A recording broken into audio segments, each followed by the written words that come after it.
Thanks, Erica. Yeah, good evening, everybody. Thanks for braving the elements, and thanks to all the supporters in the sellout crowd here tonight at Subaru Park. So, very happy with the way we started the game. Very aggressive on the front foot. We wanted to carry on from where we left off last week, and just to show the fans and excite the crowd here of what we've been trying to craft over the last couple of weeks. We're on our way to creating a signature, an identity of hunger both sides of the ball, and I think we could see that on display for many moments tonight. Congrats to the boys. Bradley, the first 6 goals you guys have scored this season were in your first 6 shots on target. I think there was one mixed in Recording at the end of in the first progress. half. That was the first non-goal creating shot on target. How much do you value that and the XG? And how do you kind of balance that? Or how much does it matter to you if you guys are scoring goals? I value the ball in the back of the net. Yeah, and that's the most important thing. That's what wins us games. We work a lot. The transitional game model is our DNA. And when we get it right, and what I saw is a lot of fluidity tonight, a lot of connections, a lot of synchronizations with the ball, and a lot of combinations. That we get it so often on target with one shot or the next shot. Credit to the boys. They're taking this very seriously. They have a hunger, a passion, a desire, and they're chasing the game from the very beginning. So, and I'm glad they reward themselves. In terms of the pressing, it looked like at least the front three, Daniel joined Mikel and Ty, and Quinn was probably right beneath them. Do you alter how you approach a back line? If it's 3 men, center back, it's 2, and with the numbers, how do you do that? Yeah, we've played the last couple of weeks. We've had opponents that have all played in a similar way with the ball. They might defend in a different way. Orlando defend in a 4, but they build out in the same fashion as Cincinnati tonight. So, we were pretty well versed. So not too much changed with our tactics against the ball. And again, the more often we get to practice in the training ground, and the more often we get the reps on game day, and we just keep on storing that in the hard drive, and the players are feeling very comfortable with our pressing structure right now. Congratulations, Bradley. First win here at Subaru Park. If you could talk a little about Baribo and what he has been doing for you and what he's been doing for the squad here and elevating this game. Yeah, I think we see his prowess in front of goal in terms of goal poaching and striking and finishing, but maybe what you don't see is his work against the ball. Big part of our strikers, we defend from the front. They're our first defenders, and they're coming back in the game. So I thought both Mikel and Ty were excellent tonight. You could see the hunter-like mentality from the very get-go, and making it really difficult for them to progress the ball, making it really difficult for them to find their 10s, Kubo and Evander.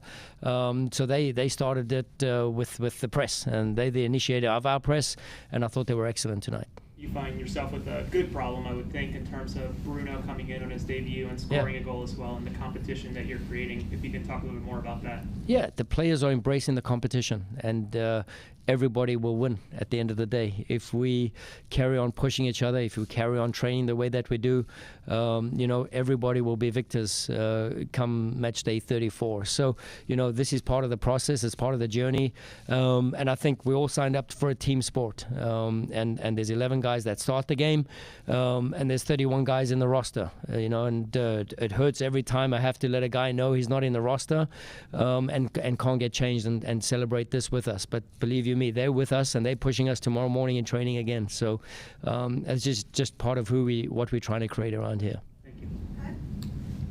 Talk about the job Kanye did on Denke tonight, really just limiting him. Yeah, we've done a lot of work throughout the week. We've played them in preseason. We had a good look at what Denke has to offer, and we've been watching a bit of games. So the staff's done an incredible job preparing the players, and credit to the players for taking on the information and now doing it on game day against really dangerous, tricky players. Evander, Denke, these guys are excellent players. Bordering world class and top of the league here. Talk about, it's only been 2 games, but the communication between Danny and Jovan, especially not just dominating in midfield. What did you see? Yeah, just the connections between them, between the strikers, between the 10s, between the centre-backs. They have to be everywhere, and they were. It's a tough job for them, but you can see just by being proactive on the jump and be ready to forward defend and, turn over the ball. And I think we put on a real good display in that first half. We managed it in the second half. We obviously gave up a few areas, match day 2. I would say the fitness areas there, we'll continue to keep on building that and trying to finish off these games with a clean sheet. But, I think the performance and the display we put on in the first half was excellent. We'll go former, we'll go Jimmy, David, Todd, and Wanda back here. Hey, how's it going, Rob? Hi, Jimmy. You said that the team is building an identity and the fans are going to start to recognize that and come to, start to figure that out as the team progresses. But I'm wondering, with it being your first game here in Philadelphia as well as a couple other players, is there anything that the new guys and the players who debuted today learned about the fans that are in the stadium or people who represent the city that come out and enjoy this team? Yeah, we've spoken about this a lot as a group, right? Not just the Sons of Benz, but what it means. And we get to the office pretty early, and we see the fans already tailgating, and this means something to me. Like, everyone's prepared and to be, a sellout crowd, braving the elements, and it's cold and it's uncomfortable. I said to the players, we got to bring the heat. We've got to bring the heat for ourselves and for the people outside there who are standing by us in these elements. So, I'm just very grateful and thankful for everybody's attendance, and we want to keep building this together. It's not just us. It's not just me. It's everybody all in the same, rowing in the same direction. And this is important for us as a group to acknowledge that. Great, thanks. So Bradley, so far through 2 games, you scored 8 goals. How about the way the offense has looked, and also your first time being inside Subaru Park as the head coach of the unit? What was the whole experience like? Yeah, just our offensive weapons come through our defensive stability and our defensive positioning. We scored a lot of goals already in transition, and we've scored some great philosophy goals in my eyes. So that's what it's all about for me.